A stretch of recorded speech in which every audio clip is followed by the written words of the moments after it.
வாழ்க அனைவருக்கும் சிவகாரி அன்பான வணக்கம். இந்த வீடியோவில் எதை பற்றி பார்க்குறோம், நிஃப்டி மற்றும் பேங்க் நிஃப்டி அடுத்த நகர் அப்படின்னு பார்ப்போம். அதுக்கு முன்னாடி சப்ஸ்கிரைப் பண்ணிங்க. வீடியோ பிடிச்சிங்க லைக் பண்ணுங்கள், ஷேர் பண்ணுங்கள், கமெண்ட் பண்ணுங்கள். உடனுக்குடன் அப்டேட்டுக்கு டெலகிராம் லிங்க் டிஸ்கிரிப்ஷனுக்கு ஜாயின் பண்ணிங்க. சரி, வாங்க வீடியோக்குள்ளே போவோம். ஃபஸ்ட் நம்ம என்ன சொல்லி நடந்து பார்ப்போம். நம்ம என்ன சொல்லி மார்க்கெட்டை பொறுத்தளவுக்கு ஃபஸ்ட்டு சப்போர்ட் ஃபஸ்ட் ரெசிஸ்டன்ஸ் முக்கியம்னு சொல்லியிருந்தோம். ஆனால் ரேஞ்சை பொறுத்தளவுக்கு செகண்ட் சப்போர்ட் செகண்ட் ரெசிஸ்டன்ஸ் வரைக்கும் தான் நமக்கு சொல்லியிருந்தோம். ஆனால் ஃபஸ்ட்டு ரெசிஸ்டன்ஸை ஃபஸ்ட்டு 5 மினிட்ஸ் பிரேக் பண்ணிங்கன்னா மார்க்கெட்டில் அப்சைட் வாய்ப்பு இருக்கும். அது செகண்ட் வரைக்கும் அப்படிங்கிற மாதிரி கொடுத்துருந்தோம். ஆனால் ஃபஸ்ட்டு 5 மினிட்ஸே மார்க்கெட்டால் பிரேக் பண்ண முடியல. அதுக்கப்புறம் பார்த்தீங்கன்னா ஃபஸ்ட்டு சப்போர்ட் அதையும் பிரேக் பண்ணுச்சு. அதுக்கப்புறம் இந்த இடத்துல ஒரு சின்ன ஒரு சைடு வேஸ் தெரிஞ்சு அப்போ நம்ம டெலகிராமில் அப்டேட் பண்ணியிருந்தோம். இந்த இடத்துல பிரேக் பண்ணால் அப்சைடு போக வாய்ப்பு இருக்கும். இந்த ரேஞ்சு அடுத்த நாள் அந்த ரேஞ்சு போக வாய்ப்பு இருக்கும். ஒருவேளை இந்த ட்ரெண்ட் லைன் பிரேக் பண்ணோம்னா நம்மளோட செகண்ட் சப்போர்ட் வரைக்கும் வர வாய்ப்பு அப்படின்னு கொடுத்துருந்தோம். ஆனால் அது மேலே பிரேக் பண்ணல, கீழே தான் பிரேக் பண்ணி நம்ம சொல்லியிருந்த செகண்ட் சப்போர்ட்டு கீழேயும் போயிட்டு. ஆனால் அதே சமயத்தில் நம்ம இந்த இடம் ஸ்ட்ராங்குன்னு சொல்லியிருந்தோம். தேர்ட் சப்போர்ட்டுங்க ஸ்ட்ராங், இதையும் உடைச்சா தான் மார்க்கெட்டில் ஃபால் இருக்கும். இதுலேருந்து அப்சைடு திரும்ப வாய்ப்பு அப்படின்னு சொன்னால் இந்த நியரஸ்ட் இந்த ரேஞ்சிலேருந்து மார்க்கெட் ஒரு சின்ன அப்சைடு கொண்டுச்சு. சரி, ஓகே, பேங்க் நிஃப்டியை பார்ப்போம்.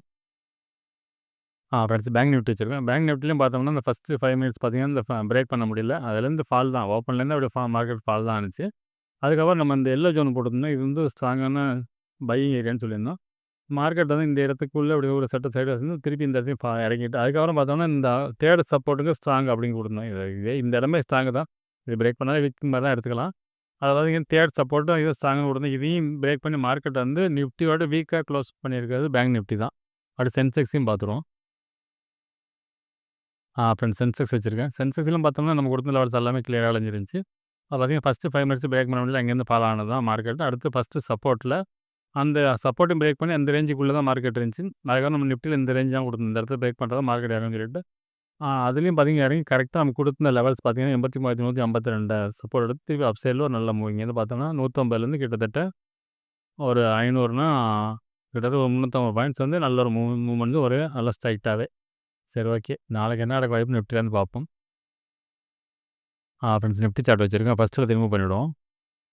இப்போ டே கேண்டில் பார்ப்போம். ஃப்ரெண்ட்ஸ், டே கேண்டில் வச்சுருக்கேன். டே கேண்டில் பொறுத்தளவுக்கு நம்ம நேற்று சொல்லியிருந்தோம் இந்த இடத்து பிரேக் பண்ணக்கூடாது. பிரேக் பண்ணான்னா மார்க்கெட்டை பொறுத்தளவுக்கு இதில் சப்போர்ட் எடுப்பாங்க மாதிரி சொல்லியிருந்தோம். மார்க்கெட்டை பார்த்து இந்த இடத்த பிரேக் பண்ணி மார்க்கெட் அப்சைடு போணுச்சு. சாரி ஃப்ரெண்ட்ஸ், நம்ம இப்படி போடல, இதான் பிரேக் பண்ணேன். இந்த பிரேக் பண்ண இந்த இடத்த இதை தொட்டு தான் மார்க்கெட் அப்சைடு திரும்ப அப்படிங்கிற மாதிரி கொடுத்துருந்தோம். மார்க்கெட் பொறுத்தளவுக்கு பார்த்தா கிளியராக இதில் தான் சப்போர்ட் எடுத்திருக்கான். அப்போ அதனால் மார்க்கெட் இதை உடைச்சானா மார்க்கெட் ஃபால் இருக்கும்.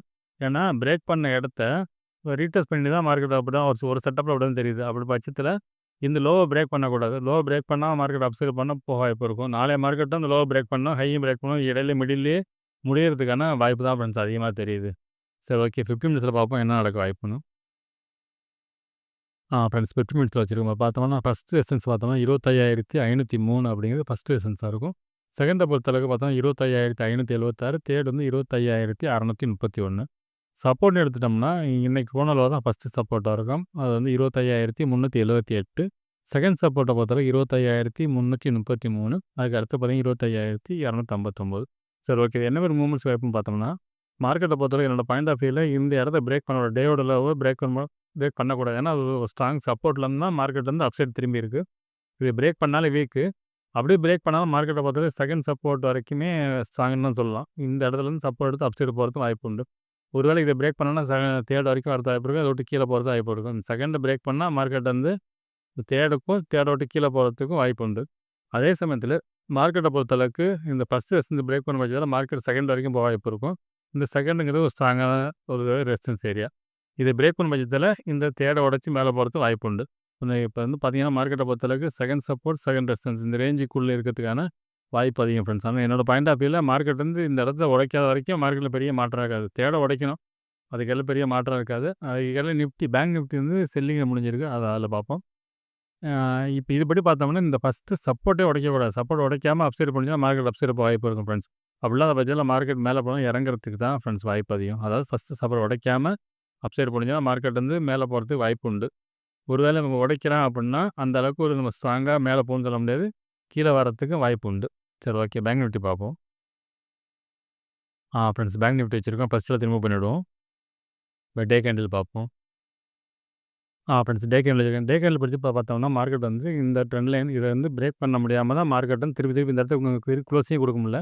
ஓப்பன் மேலே கொடுக்குறாங்க, ஆனால் இறங்கிடுது. இப்போ பார்த்தோம்னா இந்த ட்ரெண்ட் லைனை பிரேக் பண்ண முடியல. சரி ஓகே. அது என்ன நடக்க வாய்ப்புன்னு பார்த்தோம்னா அடுத்தது. இப்ப கீழ எவ்வளோ தூரம் ரேஞ்சுன்னு பார்த்தோம்னா, இப்ப ட்ரில்லிங் போட்டோம்னா மார்க்கெட்ட பொறுத்தளவுக்கு மார்க்கெட் ஃபால் ஆனா இந்த ரேஞ்ச் வரைக்கும் வரதுக்கு வாய்ப்பு இருக்கும். அப்படி பார்த்தோம்னா 56,300 அப்படின்னு இந்த இந்த கேண்டோட லோவா இருக்கும். டோஜோட. ம். இந்த ரேஞ்ச் வரைக்கும் இறங்கறதுக்கு வாய்ப்பு உண்டு ஃப்ரெண்ட்ஸ். அது செட்டப் தான் இருக்கு. இந்த ஹைய பிரேக் பண்ணா தான் மார்க்கெட்டில தான் புல்லிஷ் எதிர்பார்க்கலாம். அது வரைக்கும் ஏன்னா எ நிஃப்டியோட கம்பேர் பண்ணுறப்ப பேங்க் நிஃப்டி வந்து வீக்காக தான் க்ளோசிங் முடிச்சிருக்காங்க. இதுபடி பார்த்தோம்னா மார்க்கெட் வந்து நாளைக்கு இறங்கறதுக்கு வாய்ப்பு இருக்கும்போது தான் தெரியுது பேங்க் நிஃப்டியை பொறுத்தளவுக்கு.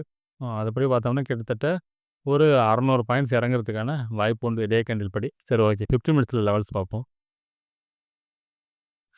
ஃப்ரெண்ட்ஸ் 15 மினிட்ஸ் வச்சிருக்கேன். இப்போ பார்த்தோம்னா ஃபர்ஸ்ட் ரெசிஸ்டன்ஸ் பார்த்தோம்னா 51,177 அப்படிங்கிறது ஃபர்ஸ்ட் ரெசிஸ்டன்ஸாக இருக்கும். செகண்டை பொறுத்தளவுக்கு 57,533. தேர்ட் வந்து 57,731.